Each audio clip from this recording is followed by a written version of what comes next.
Ben McAdoo is our head coach and has our support. We are in the midst of an extremely disappointing season. Our performance this year, particularly the past 2 weeks, is inexcusable and frustrating. It is our responsibility to determine the reasons for our poor performance. And at the end of the year, we will evaluate the 2017 season in its entirety and make a determination on how we move forward.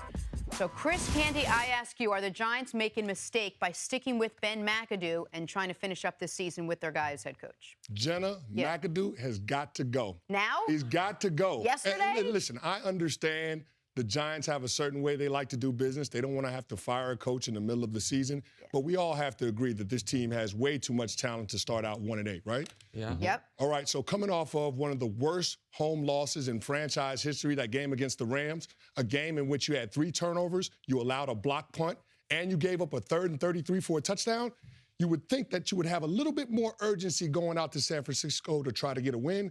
And the what do you do? winless San Francisco. The winless San Francisco 49ers. You let C.J. Beathard beat you.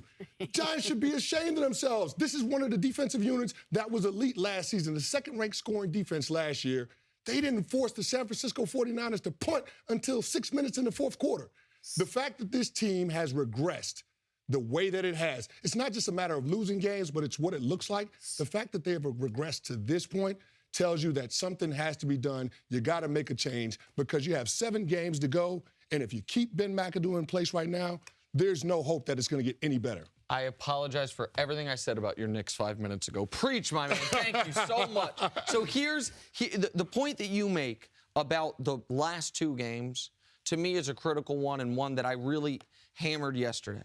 They had a bye at potentially a really good point in their season. It was almost exactly at the midway point. You could regroup for a moment and say, listen, guys, we know, like, the playoffs are almost an impossibility at 1-6. But we've had some terrible luck. We've had 2 games where we lost on a field goal at the very end. We lost our best player for the year. Like, there's a lot of things. Let's now just go out. We have a good stretch. We have the bye week. We then have a home game against the Rams. We can have 2 seasons here. The disappointing 1-6 version, and then see what happens in the second half. See if we can have a winning record in the second half, have small goals like that. And after the bye, get embarrassed by the Rams, and then embarrass yourselves by losing to San Francisco. That, to me, said whatever message Ben McAdoo was trying to get across, it was not being received by his players. To me, if I were the ownership, I would have, because of those 2 games, made the decision he's not coming back next year. And so I wouldn't have seen any downside to getting rid of him yesterday. But I know Cris and I disagreed on this vehemently yesterday. Well, this is the advantage that I have that you guys don't. It's not a matter of me being right or wrong. I've just seen systems, coaches, and I have a 20 years to predict. Like, I've seen the Giants. I know how they do business. I mean, John Mara and Steve Tisch, that was perfect. That statement they released yesterday, that's what the Giants do. That's not the first controversy the Giants have been in. Do you know how many times they wanted to fire Tom Coughlin? And then Tom came back to win 2 Super Bowls? Yep. Not 1.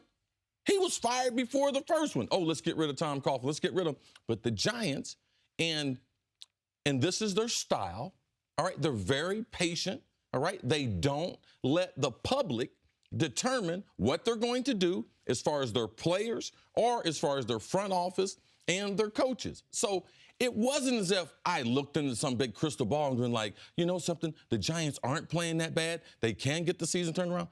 I know the organization, and the organization is very predictable.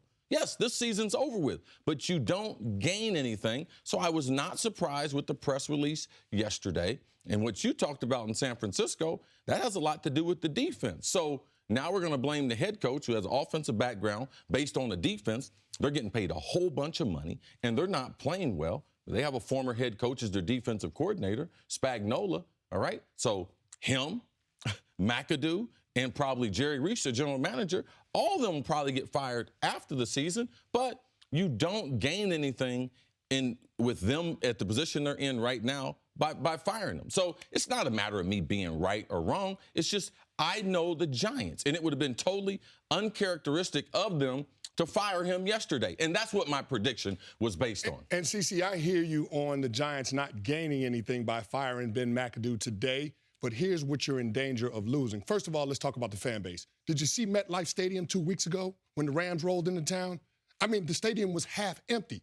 So the worst thing you can do from the ownership perspective is allow your fan base to become apathetic to what your team is going through. Well, this is the thing. This is the Giants, not the Jets. No, you're right. You're right. Regardless of who they put in charge, you're not going to have a press conference today. There's not one person in that organization that you can name as head coach that they would say, you know something, we're going to the Giants game next week. No, you're right, CC, but it's about holding somebody accountable. It's about sending a message to the fan base, but also sending a message to the players in the locker room. Because if you're not willing to hold those guys accountable for what they're doing on the field, if the organization is not not forcing the players to adhere to a certain standard out there, that becomes a problem. And clearly the message is lost from General Manager Jerry Reese and Ben McAdoo to the guys in that locker room. And Cece, I do get that the Giants don't have a history of quick triggers with coaches. Parcells there for a long time. Ray Hanley, they only got 2 years. But I remember the Jim Fossil press conference when he was like, listen, I'm pushing all my chips to the middle of the table. And then what did they end up doing? They ended up going to the Super Bowl. They got crushed in the Super Bowl. They went there. I remember Tom Coughlin being on the hot seat, not only before he won 2 Super Bowls, but after he won 1 Super Bowl, there was a short period of time. I remember all those things. The reason this one feels and felt and continues to feel different to me is this is as disastrous of a season as they've had in my entire lifetime. Like we're going to have to go back to before Parcells got there to find more of a season with not only the record being this bad, but with legitimate expectations going into this year. And the other issue that we haven't really discussed yet today is this idea that McAdoo's lost the locker room, whatever that means to anyone. As a player in that locker room, is it possible? Is that a thing to just stop wanting to play for your head coach? No, it absolutely is a thing. Did you see Janoris Jenkins try to tackle on Sunday or not try to tackle? I mean, players are actively avoiding being involved in the play. I've never seen a Giants team like this, and that's what's so frustrating about what we're watching, because there's always a certain standard that you're used to seeing Giants players live up to, and the fact that that's not going on is a direct reflection on the head coach. There's a lack of institutional control by Ben McAdoo on this team. CC, the players didn't come back from the bye week literally and figuratively. We're still waiting on them to get back. Yeah, let me tell you something, though. In 16 years in the league, I've never seen one player say, you know something, I'm getting ready to go bust this dude for the coach. You know something, I'm getting ready to go out there and run this nice route because this guy's job in jeopardy. You know, players do not play that way for coaches. Janoris Jenkins was that player before last year when he had the great season. All right? That's why the Rams didn't want him. That's why he didn't get to his potential with the Rams. He is that. That's his character. All right? So your sports character comes out when you're losing. All right? And that's not the head coach's fault. That's the guy they hired as a free agent, who they thought was going to be a shutdown corner, but also he plays when he wants to play. And see, that's a part of a bigger issue with this Giants team, because they bought in a lot of free agents, but they don't have a lot of homegrown, talented players that came up in that Giants championship the way culture. it used to be. They're completely missing players from the 2011 and 2012 draft class. There's only one player from those draft classes that's still in the league. That's Prince Amukamara, who's in Chicago. And I know we got to run, but that point right there, and that's where we talk about Eli, we talk about Ben McAdoo, but that's where Jerry Reese, people have to talk about him to a degree. Right.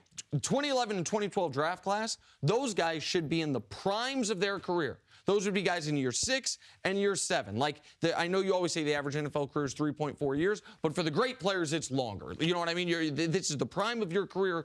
And say it again, one player in the league. From both of those draft classes is still in the league. Right. That's a lot of misses. Doesn't play for the Giants.